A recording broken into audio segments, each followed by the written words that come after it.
হ্যাঁ ভিউয়ার্স, আসসালামু আলাইকুম। নতুন আরেকটি ভিডিওতে আপনাকে স্বাগতম।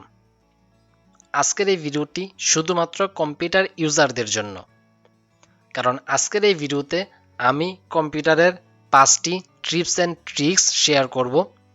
যে 5টি টিপস অ্যান্ড ট্রিক্স আপনি যদি ফলো করেন, আপনার কাজের গতি বাড়াবে এবং আপনার কাজের সময়কে অনেক বাঁচাবে।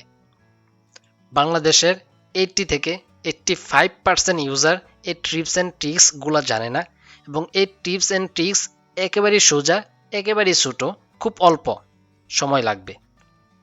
তো চলুন আমরা দেখে নেই যে টিপসগুলো কি কি। ভিডিওতে ফেরার আগে আমাদের অবশ্যই চ্যানেলটি সাবস্ক্রাইব করে দিবেন এবং পাশে থাকা বেল আইকনটি বাজিয়ে দিবেন। বরাবরের মতোই আমি ওসমান গনি, আপনারা দেখছেন tech Goni YouTube channel.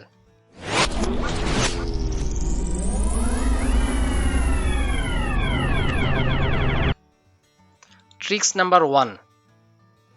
Tricks number 1টা হলো, আমরা যখন কম্পিউটারে কোনো ফাইল বা কোনো ফটো ওপেন করি তখন আমরা কি করি, এগুলাতে আমরা ডাবল ক্লিক করে তারপর আমরা এটা ওপেন করা শুরু করি। আমরা যদি কোনো ফাইল ওপেন করি বা কোনো ফটোকে ওপেন করি, তাহলে আমাদের এখানে ডাবল ক্লিক দিতে হবে। ডাবল ক্লিক দেওয়ার পরে আমাদের এটা ওপেন হবে। তো আমরা এখানে আমরা বাছবো যে আমরা দেখবো যে আমাদের কোন ফটোগুলো আমাদের প্রয়োজন। সেক্ষেত্রে আমরা যদি এক এক করে ওপেন করতে যাই, সেক্ষেত্রে আমাদের অনেক সময় এখানে লস হবে। তো সেক্ষেত্রে আমরা কি করতে পারি, অল্টার প্লাস পি একসাথে আমরা চাপ দিব। অল্টার প্লাস পিতে চাপ দেওয়ার পরে আমরা যে ফটোতে আমরা রাখবো, এটা হাতের ডান দিকে দেখেন শো হয়ে গেছে। শুধু ফটো না, আপনি ওয়ার্ড ফাইলে কি রাখছেন, আপনি কোন ওয়ার্ড ফাইলটা শো করাবেন, মানে আপনি কাজে লাগাবেন, কাজে লাগবে, সেটা আপনি এখানে ক্লিক করে এখানে শুধু মাউসটা রেখে আপনি হাতের ডান দিকে দেখতে পারেন। সাপোজ এখানে একটা আছে, আমার এটা লাগবে না, আমার শুধু এটা লাগবে। তো আমি যদি দুটোটা এটা করতাম, এটা ওপেন করতাম, তাহলে আমাদের এখানে মোটামুটি অনেক সময় নষ্ট হতো। সো ভিডিওর ক্ষেত্রে আপনি একই সিস্টেমে করতে পারেন। এটা যদি আপনি ইয়া করেন, তাহলে দেখতে পারেন হাতের ডান দিকে কোন ভিডিও এটা, এটাতে দেখলে এটাও দেখতে পারবেন, এটাতে ক্লিক করলে এটাও দেখতে পারেন। তো আমাদের ট্রিপস নাম্বার 2।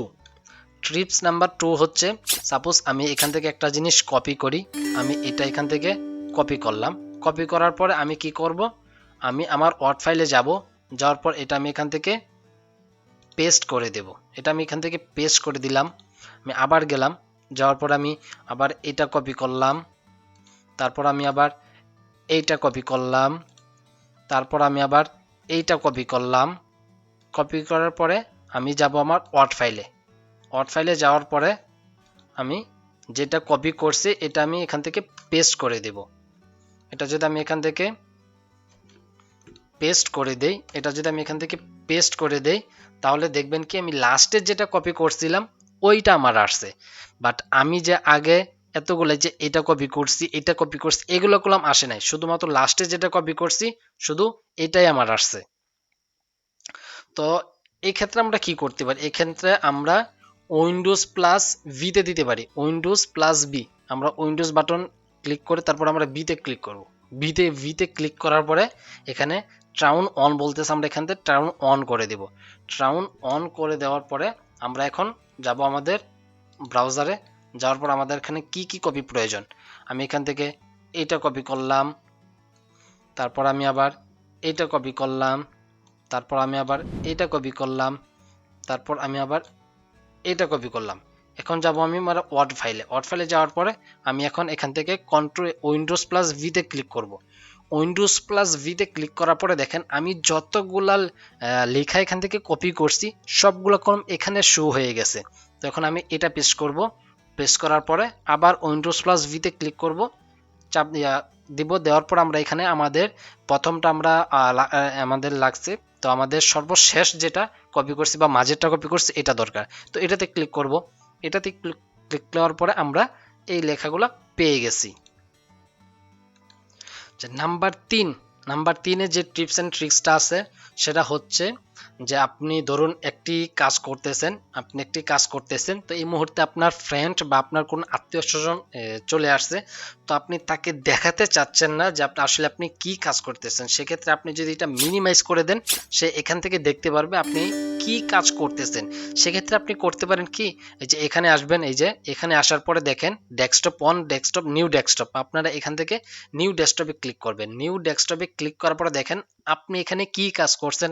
কোনো কিছু নাই, শুধু নতুন একটি আপনার ডেস্কটপ আইকন, আপনার ডেস্কটপ ক্রিয়েট হয়ে গেছে। আপনি এভাবে এগুলা করলে আপনার কাজগুলা সেভ থাকবে। আপনি যদি কারো কাছ থেকে কাজগুলা লুকাতে চান, সেক্ষেত্রে আপনি এটা করতে পারেন। তো এটা যদি আবার ডিলিট করতে চান, তাহলে আপনি কি করবেন, আপনি এগুলো আবার ডিলিট করে দিবেন। ট্রিক্স নাম্বার 4, আমরা যে কোনো একটি ফাইল বা যে কোনো একটি কিছু আমরা সাপোজ এখানে আমরা খুঁজবো, আমরা এখানে কি খুঁজবো, সাপোজ আমি এখানে খুঁজবো যে এই পেজের ভিতরে কতগুলা নিউজ আছে, এই পেজের ভিতরে কতগুলা নিউজ আছে, সে নিউজগুলো আমি খুঁজে বের করব। তো এটা খুঁজে বের করতে গেলে আমাদের কি করতে হবে, কন্ট্রোল+F। আমরা কন্ট্রোল+F এ ক্লিক করব। F এ ক্লিক করার পর এই যে দেখেন সার্চ বার, এখানে সার্চ বার চলে আসছে। এখানে আমরা লিখবো নিউজ। নিউজ লেখার সাথে সাথে দেখেন এখানে আমাদের টোটাল এক জায়গায় নিউজ লেখা আছে। কোন জায়গায় নিউজ লেখা আছে, এই যে এখানে মার্ক করে আমাদেরকে বলে দিছে। তো আমরা আবার এখানে যাব, যাওয়ার পর আমরা এখানে দেখব যে কোন কোন জায়গায় সংখ্যা দেওয়া আছে, যেমন 72 কোন জায়গায় দেওয়া আছে, নাই। তারপর হচ্ছে আপনার 75 আপনার দেখেন এক জায়গায় 75 দেওয়া আছে। তো আপনি এভাবে কি করতে পারেন, যে কোনো একটি ফাইল আপনি খুঁজতে পারেন, ফাইলের ভিতরে যে কোনো একটি ওয়ার্ড, আপনার এই ওয়ার্ডটা পরিবর্তন করতে যাচ্ছেন, আপনি এইভাবে এই ওয়ার্ডগুলো পরিবর্তন করতে পারেন। ট্রিক্স নাম্বার 4, আমরা যখন কোনো লেখা বা কোনো কিছুকে কপি করি, আমরা সাধারণত কপি করি কেমনে, আমরা যদি ওয়ার্ড কপি করি তাহলে আমরা এইভাবে টেনে আমরা এইভাবে কপি করি। আর যদি আমরা কোনো একটা ইয়াকে কপি করি, পুরো একটা প্যারাগ্রাফকে আমরা কপি করি, তাহলে আমরা এইভাবে কপি করি। ঠিক আছে? তো আজকে এই ভিডিওতে আপনি দেখবেন আপনি কপি কিভাবে করবেন। কপি করার জন্য আপনি যদি শুধু একটি ওয়ার্ড কপি করতে চান, সেক্ষেত্রে আপনি একটি ওয়ার্ডের ভিতরে কার্সারটা রেখে ডাবল ক্লিক করবেন, আপনার ওয়ার্ডটা এখান থেকে কপি হয়ে যাবে। আর আপনি যদি এই পুরোটাকে কপি করতে চান, তাহলে এখানে কার্সারটা রেখে তিনটা ক্লিক করবেন। তিনটা ক্লিক করার সাথে সাথে আপনার এই পুরোটা কপি হয়ে যাবে। যে দেখেন আমি শুধু এই ওয়ার্ডটা কপি করব, এখানে ডাবল ক্লিক এবং এটি পুরোটা চাচ্ছিলাম, তাহলে এখানে কার্সারটা রেখে আমি তিনটা ক্লিক করলাম, আমার এটা পুরোটা সিলেক্ট হয়ে গেল। তো আমি এখান থেকে কপি করে দিলাম। আজকের ভিডিওটা এই পর্যন্তই। আল্লাহ হাফেজ।